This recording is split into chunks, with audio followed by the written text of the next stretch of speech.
Well, good morning, everyone. Happy Wednesday morning to you, and welcome back to Morning Musings. My name is Don K. Preston. I'm the president of Preterist Research Institute, Ardmore, Oklahoma.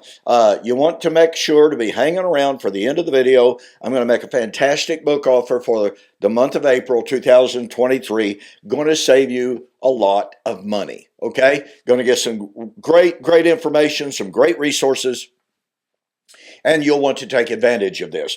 Okay, so as I asked you yesterday, I hope that you did your assignment to read the entirety of Isaiah chapter 27 and Isaiah chapter 59. I'm going to set Isaiah 59 off to the side at the moment. Going to come back to that and going to discuss it. But for the moment, I really want to focus on Isaiah 27.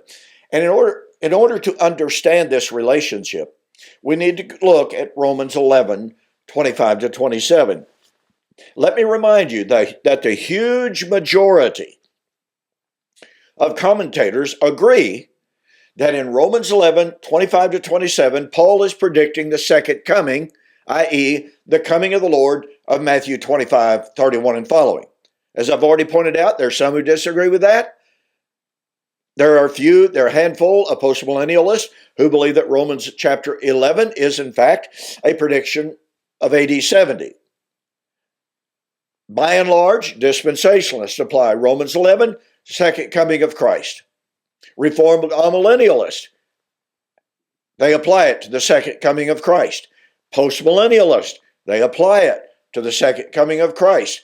Amillennialists, confusion, at least in the circles in which I was raised. Again, men like Kim Riddlebarger say, well, Romans chapter 11 is not a prediction of something future to Paul.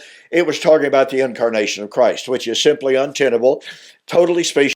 It doesn't work because Paul is obviously anticipating the coming salvation of Israel, which according to Romans 9, Romans 10, were yet future to him. Well, if the salvation of Israel was yet future to him, then that means the coming of the Lord of Romans 11 was yet future to him.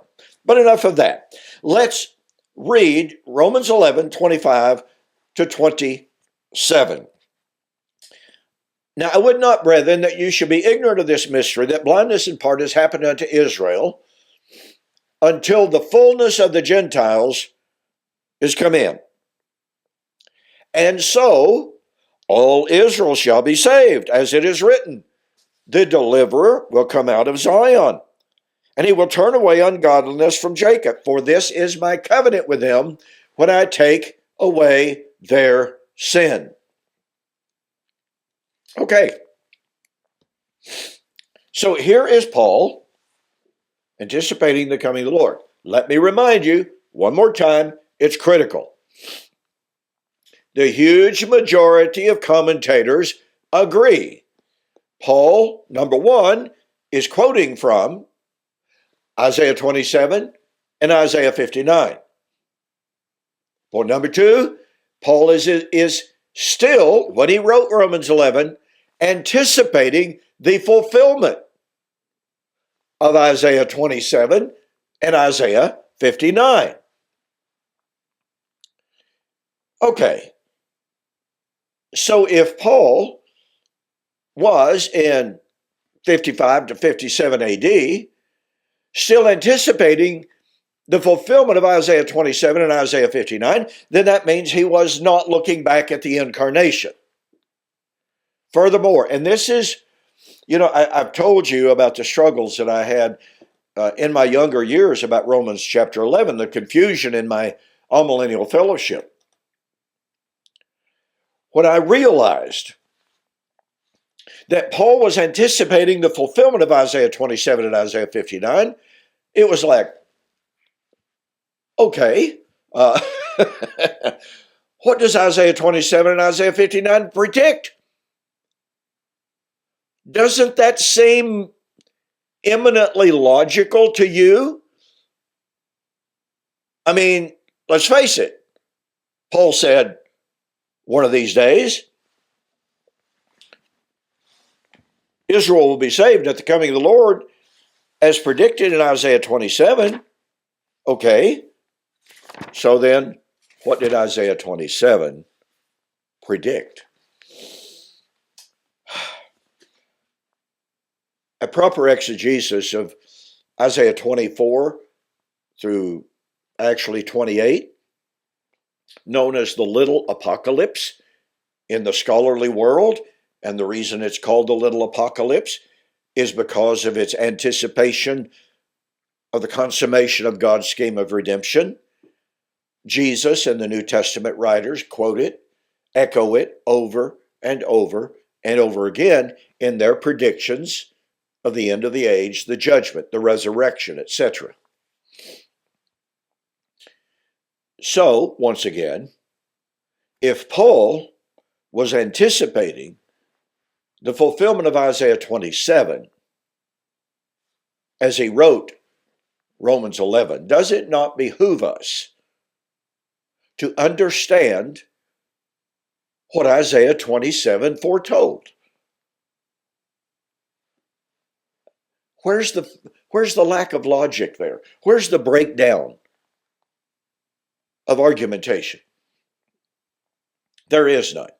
So, I asked you to read the entirety of Isaiah 27. I should have asked you to begin with chapter 24. And I'm not going to take the time to go back into chapter 25. And even chapter 26, except in one small part.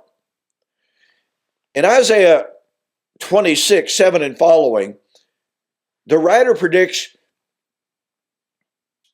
the birth pangs of Messiah to give way to the resurrection at the time of the coming of the Lord. What coming of the Lord is it? Well, let's see here. Isaiah 26, 20 and following. Come, my people, enter into your chambers, shut your doors behind you. You see, there's some good news and there's some really bad news. Shut the doors behind you. Hide yourself, as it were. See, he's modifying and telling us it's not just really a little while. It is, as it were, a little while. Now we have here a case of projected imminence into the last days, telling us that in the last days it would only be a little while. But nonetheless, for behold, the Lord comes out of his place to punish the inhabitants of the earth for their iniquity, probably better translated here as land, from the Hebrew word eretz, which means properly land. The earth will also disclose her blood and will no more cover her slain. Well, Meredith Kline, some years ago, wrote a marvelous article on these passages, demonstrating that Isaiah 26, 20 and following is a prediction of the time of the vindication of the martyrs. Hang on to this. Folks, take a big nail it right there. It's what we can hang our hat on. It's clear, it's unambiguous. This is the vindication of the blood of the martyrs at the coming of the Lord. Oh, but that's not all. Chapter 27. Okay. In that day. In what day? Well, let's see. The resurrection of 26, 7 and following. The coming of the Lord out of heaven to tread on the mountains and to vindicate the blood of the martyrs. You see a train coming? In that day,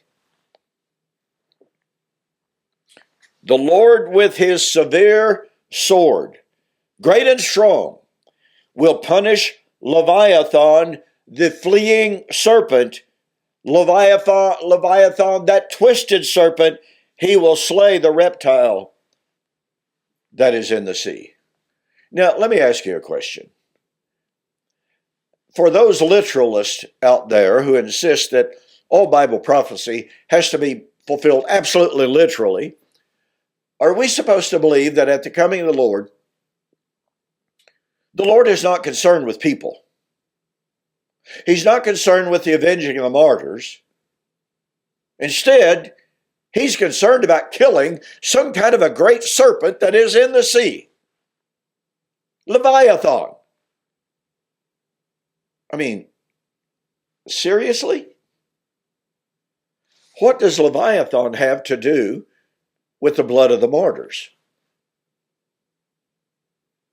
Where's the connection? You see, what we have to understand here, ladies and gentlemen, is the fact that Leviathan was just another name for the devil. Revelation chapter 12, that old serpent, the devil, who was the persecutor of the chosen seed. Sound familiar? Sound like Isaiah 26 to you? That's exactly what it is.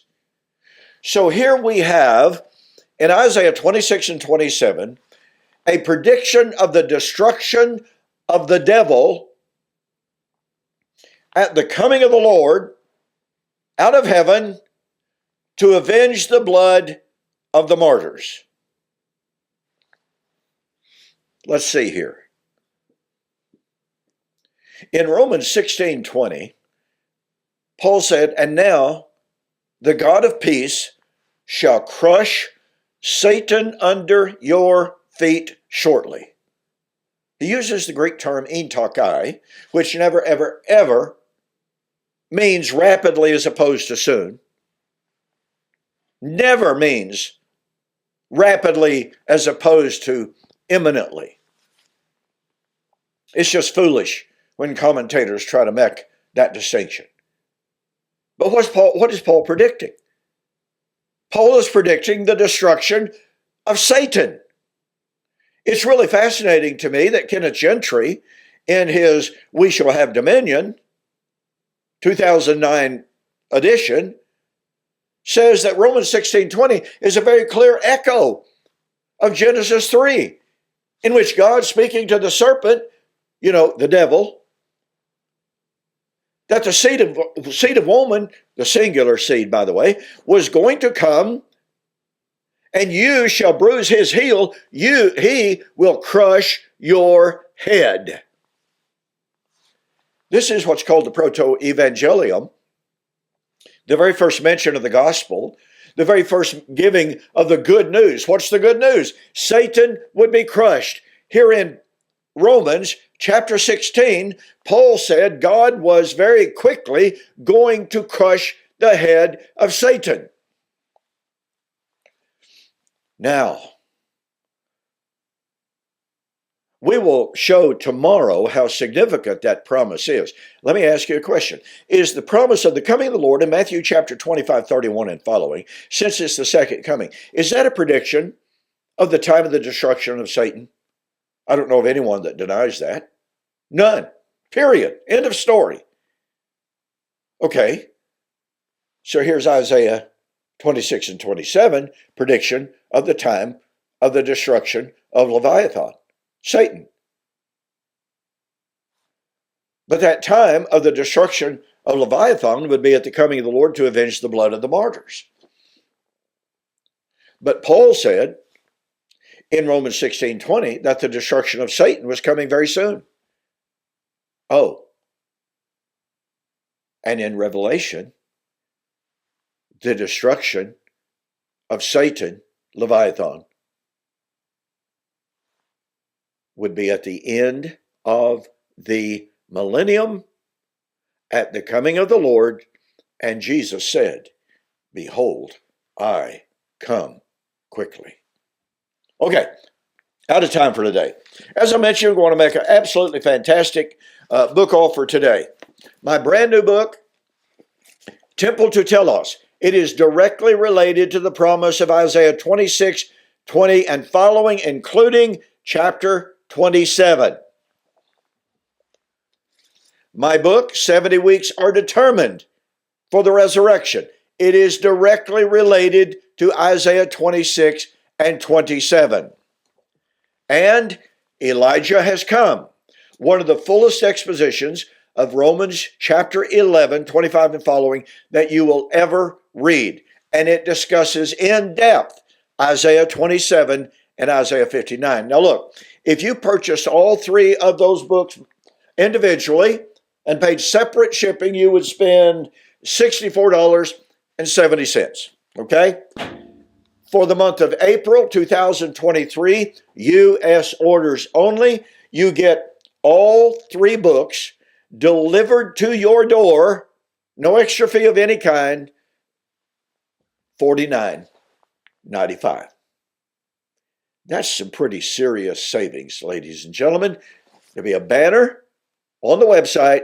Just click on it and order the books. You would be really glad you did.